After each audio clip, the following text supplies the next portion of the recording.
Slachel, we are official. Okay, we are streaming on Facebook. Thank you to the participants who have logged into the Zoom meeting to watch the webinar. So this is Lushootseed Lesson 4. This is the 4th lesson and final lesson that I will be teaching for our Summer 2021 series. Next week, you guys will be blessed with Michelle Miles. She will be hosting some lessons. I'm not sure what days or what times she will be going live and offering up the webinar, but I will do my best to try to share that on my own Facebook page so that everybody can tune into that.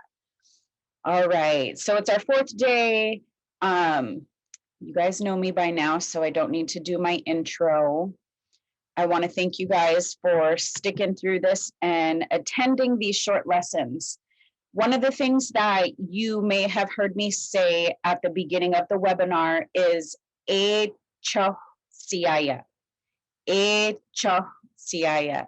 So I wanted to leave you guys with something that you can start taking and using every single day. This is our way of saying hello, friend. dxʷləšucid. dxʷləšucid. Our goal within our department is to find phrases like this that we can teach to the community and that we can encourage everybody to utilize. So let's let go of those English greetings of saying hello, and you can use this one at any time of day. So some of them are like dxʷləšucid, good morning, dxʷləšucid, good afternoon, dxʷləšucid, good evening. dxʷləšucid can be used at any time of day. dxʷləšucid, hello friend, dxʷləšucid.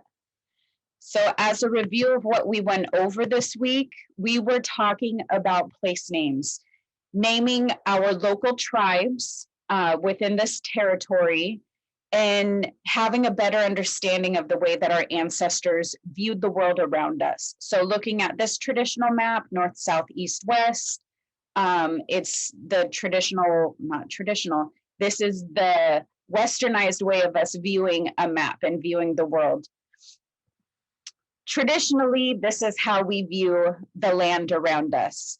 Everything in relation to the land is what we harvested, what we protected, what we lived off of, what we lived in harmony with. So when we would go upriver, traveling by canoe, going upriver, up into the mountains, so upland, we would go up there to do our harvesting, or if our territory was up in the mountains, then we would go downriver, we would go out to the salt water where we could harvest traditional foods and medicines. So our relationship with the land looks different than how we look at it on a map today. And as we went through learning these names, remember, as you're driving down I-5, you're seeing the names that are listed. You're seeing them in their English form. And these are the rivers that you drive over, or you see signs to get off the exit to visit one of the tribal communities, the reservations. So hopefully these short lessons have helped you feel a little more connected to those places and understanding of the territories of our people. Reminder that when you see that obj or ubj, or you hear that mish ending, that means a group of people. And then buh, muh, or like in Snoqualmie, how it's M-I-E, because they couldn't capture that X-rays W sound, that blowing out a candle sound.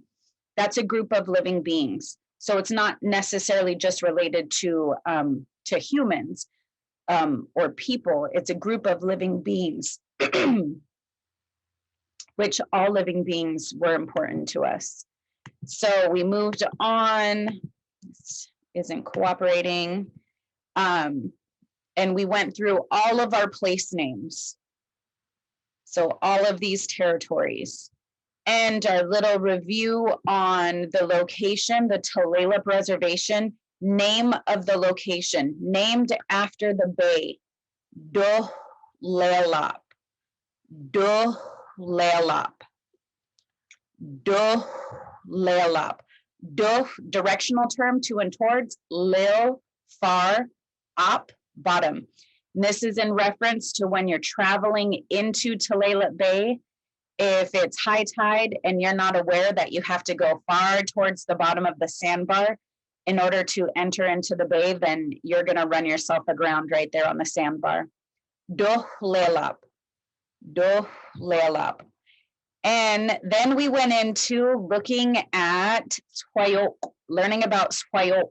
So this picture right here is nice for us to be able to see where she fell.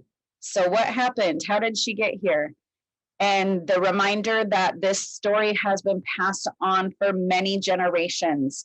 And being able to see that our ancestors, even flying by plane, so this was pre-planes, even flying by a plane, you cannot see this full image. This is a satellite image. So knowing what took place right there establishes how long our people have been here, how different the world was. So the traditional story that we learned was passed on by the late Agnes James. And this told us about Basket Lady. I think we all know who Basket Lady is. I remember hearing these stories about her when I was a kid, and how she would pick up all of the naughty kids and she would just gobble them up. And all of the people, they were tired of having their kids taken away. So they came up with a plan. They built her a swing. They promised that they would take turns pushing her. This swing was so huge that it was from up in the Skagit Territory Mountains down to the Snoqualmie Territory Mountains. It was a huge swing.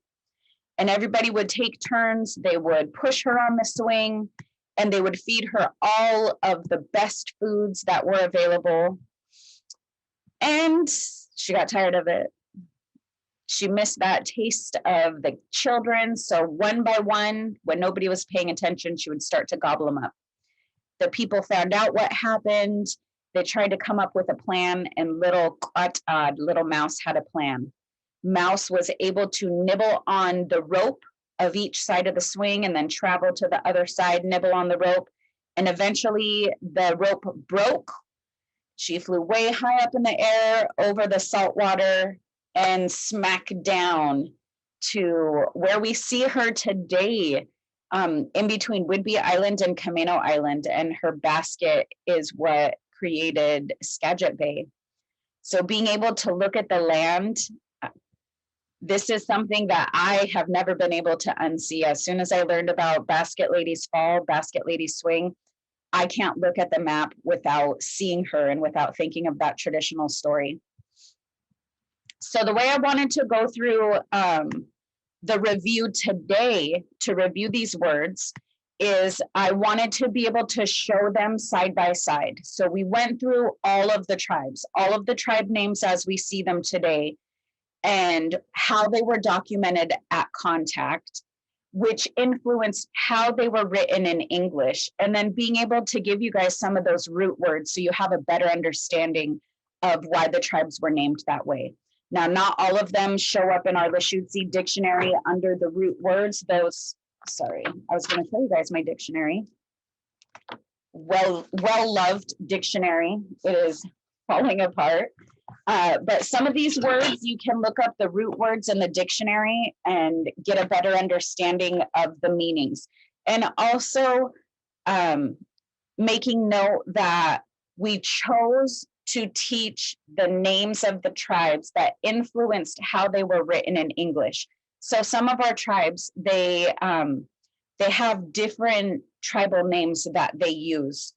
And I highly encourage you guys to look at each one of these tribal websites and learn about our relatives. So whether you are indigenous to this area or not, whether you're just living in this area or whether you're not even from around here, I highly encourage you to look up each one of the tribal websites and get to know each of the groups that are still here. We are still here.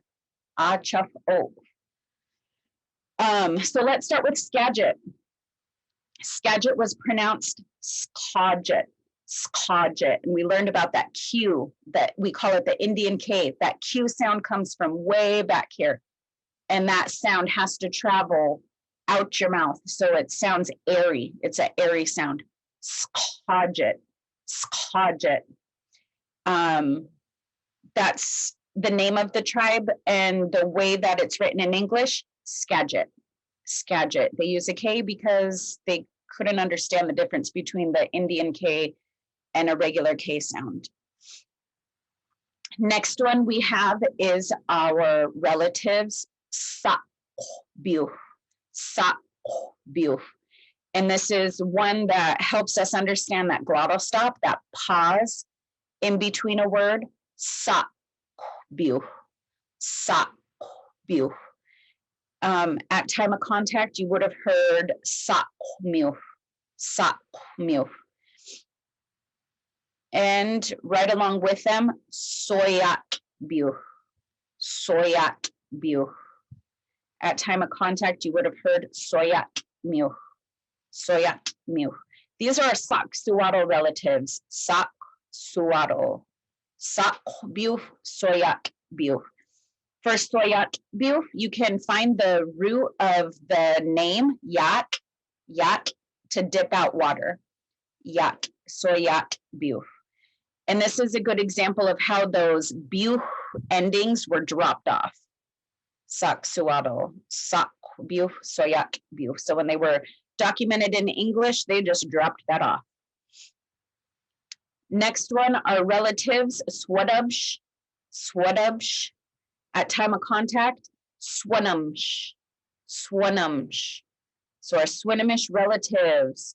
And although you don't see it in the dictionary, Gwad means down. So their relationship with the upper Skagit, sharing that travel, that water system, they're the people at the lower part of the river, downward from the river. Swadubsh, Swadubsh. Next one we have Stolaquabsh, Stolaquabsh.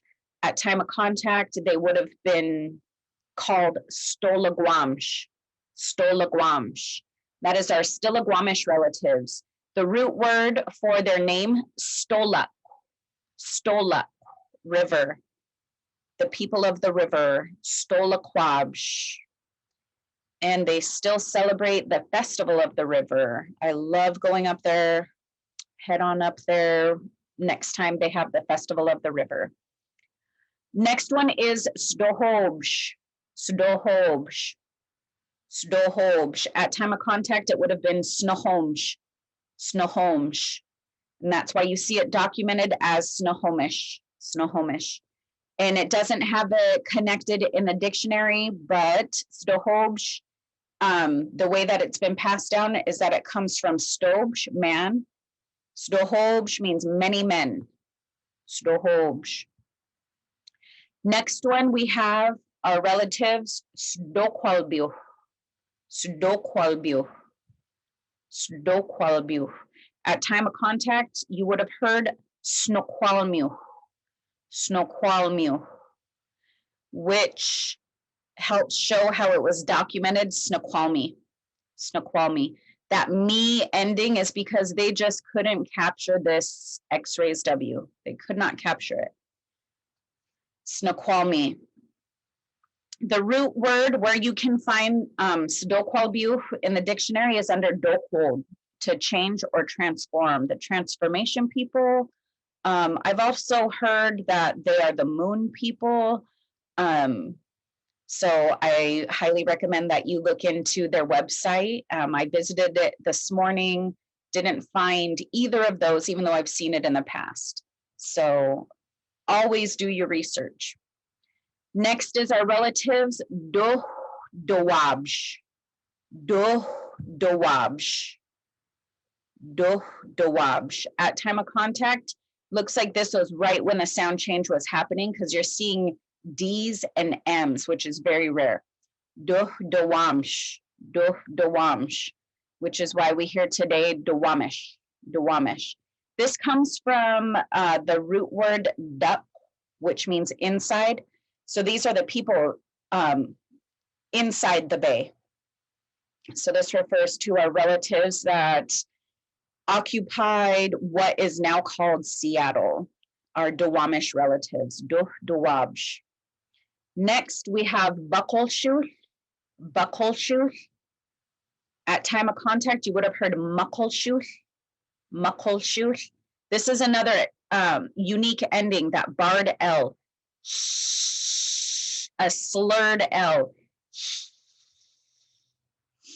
There was no way to come up with any combination of English letters, so what they heard, Muckleshoot. Muckleshoot. So that's what we say today, our Muckleshoot relatives, Buckleshoot. Buckleshoot. All right. Now we have our relatives, Spoyalapabsh. Spoyalapabsh. At time of contact, you would have heard Spoyalapamsh. Spoyalapamsh. These are our Puyallup relatives. Poi, if you look the root word poi up, it's curve or bend. So the people at the bend of the river, or talking about the bends of the river within their territory. Next, Doh Squaliabsh. Doh Squaliabsh. At time of contact, No Squaliamsh. No Squaliamsh. Today you see it written Nisqually. No Squally. Nisqually. And the root for that is squally, grass, the word for grass or prairie, No Squally. Then we have our relatives, Squach Sadabsh. Squach Sadabsh. Squach Sanamsh.